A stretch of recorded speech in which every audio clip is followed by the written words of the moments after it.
મિત્રો, આ વિડીયોમાં તમારું સ્વાગત છે। અત્યાર સુધી તમે 1/3 ભાગના આંટા અને 1/4 ભાગના આંટા વિશે જાણી ગયા છો। આજના આ વિડીયોમાં આપણે 1/3 ભાગના આંટા અને 1/6 ભાગના આંટા વિશે જાણીશું। રાજા કૃષ્ણદેવરાયના રાજ્યમાં કેટલીક વિચિત્ર ઘટનાઓ બની રહી હતી। ચુસ્ત સુરક્ષા હોવા છતાં પણ ગુનેગારો જેલમાંથી ભાગી છૂટવામાં સફળ થઈ રહ્યા હતા। રાજાએ તાળાઓ બદલવાની યુક્તિ પણ અજમાવી, પરંતુ તેમ છતાં પણ જેલમાંથી ભાગવાની ઘટનાઓ ઓછી ન થઈ। પરેશાન થઈને રાજાએ તેમના દરબારમાં સૌથી મહાન વિદ્વાન તેનાલી રામાને બોલાવ્યા। તેનાલી રામાએ જૂના અને નવા બંને તાળાઓનું નિરીક્ષણ કર્યું।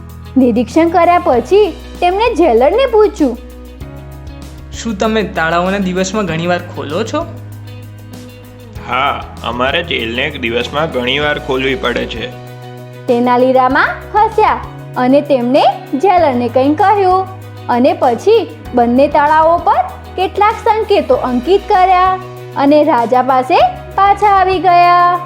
કેટલાક મહિનાઓ વીતી ગયા, પરંતુ કોઈ ગુનેગારની ભાગી જવાની કોઈ સૂચના મળી નહીં। ત્યારે રાજાએ તેનાલી રામાને પૂછ્યું, તેનાલી રામનજી, તમે તાળાઓને એવું શું કર્યું કે કોઈ પણ ગુનેગાર જેલમાંથી ભાગી શકતા નથી?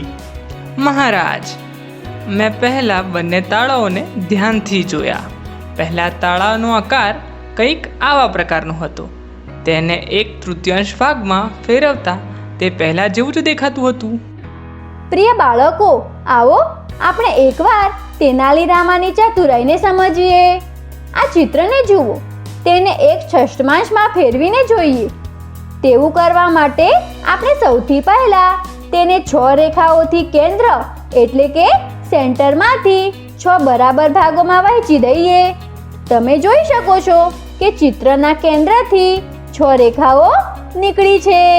જો તમારે 1/6 ફેરવવું હોય તો આ ચિત્રને આવી રીતે ફેરવું। હવે જો તમારે 1/3 ફેરવવું હોય તો આપણે આ ચિત્રને કેન્દ્રમાંથી 3 સરખા ભાગોમાં વહેંચીશું। આવી રીતે રેખાઓ બનાવો। તમે જોઈ શકો છો કે આ ચિત્રના કેન્દ્રમાંથી 3 રેખાઓ નીકળી છે। હવે આ ચિત્રને આવી રીતે ફેરવો અને આ જુઓ, થઈ ગયા 1/3 પરિભ્રમણ। ચાલો હવે જોઈએ કે કેવી રીતે 1/3 અને 1/6 પરિભ્રમણ વાળી વસ્તુઓ આપણી આસપાસ છે અને કેવી રીતે તેની મદદથી તેનાલી રામા રાજા કૃષ્ણદેવરાય અને પોતાના રાજ્યને મદદ કરે છે। આ તાળાને બંધ કરવા માટે 1/3 ભાગ ફેરવવો પડતો હતો, તો જ તે બંધ થતું હતું। પરંતુ 1/3 ફેરવતા તેના આકારમાં કોઈ ફેરફાર થતો નથી, જેના કારણે ખબર જ પડતી ન હતી કે તાળું બંધ છે કે ખુલ્લું। તાળામાં 1/3 ભાગમાં આંટા ફેરવતા હોવાના કારણે કેટલીક વાર જેલરથી તાળા ખુલ્લા રહી જતા હતા અને ગુનેગારોને ભાગવા માટે યોગ્ય તક મળી જતી હતી। પછી જ્યારે તાળાઓને બદલવામાં આવ્યા ત્યારે નવા તાળાનો આકાર કંઈક આવા પ્રકારનો હતો। આ તાળાને બંધ કરવા માટે 1/6 ભાગમાં ફેરવવા પડતા હતા, પરંતુ આ તાળામાં 1/6 ભાગમાં આંટા ફેરવવામાં આવે છે, જેના લીધે 1/6 ભાગ ફેરવતા તે પહેલાં જેવા જ દેખાય છે। આ કારણોસર કેટલાક દિવસ પછી એક વખત ફરીથી તાળું ખુલી રહ્યું અને બધા ગુનેગાર ભાગી ગયા। આ સમસ્યાનું સમાધાન કરવા માટે મેં બંને તાળાઓના એક ભાગને અલગ પ્રકારના રંગી કાઢ્યા, જેના લીધે જેલરને એ ખબર પડવા લાગી કે ક્યારે તાળું બંધ છે અને ક્યારે નથી। તે કેવી રીતે તેનાલી રામનજી? જુઓ, હું આ તાળું ફેરવીને બતાવું છું।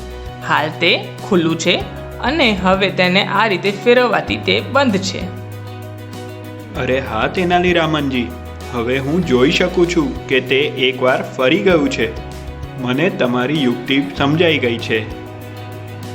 તેનો મતલબ એ કે બીજું તાળું એક ષષ્ઠમાંશ ભાગમાં ફેરવતા ખુલતું હતું તે તાળું ખુલ્લું હોય ત્યારે આવું દેખાય છે અને બંધ હોય ત્યારે આવું દેખાય છે.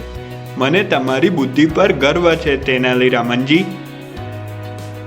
તો આજના વિડીયોમાં આપણે થોડીક એવી વસ્તુઓ અને આકૃતિઓ વિશે જાણ્યું કે જે 1/3 ભાગ અને 1/6 ભાગ ફેરવતા તે નથી બદલાતી.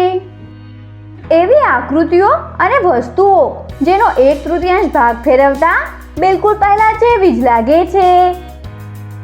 તે 1/3 ભાગમાં આંટો ફરતી દેખાય છે અને જે 1/6 ભાગમાં ફરતા નથી બદલાતી. તે 1/6 ભાગમાં આંટો ફરતી દેખાય છે. તમે પણ તમારી આજુબાજુ આવી વસ્તુઓને શોધો અને ભાગમાં આંટો ફેરવવા વિશે શોધો. આભાર.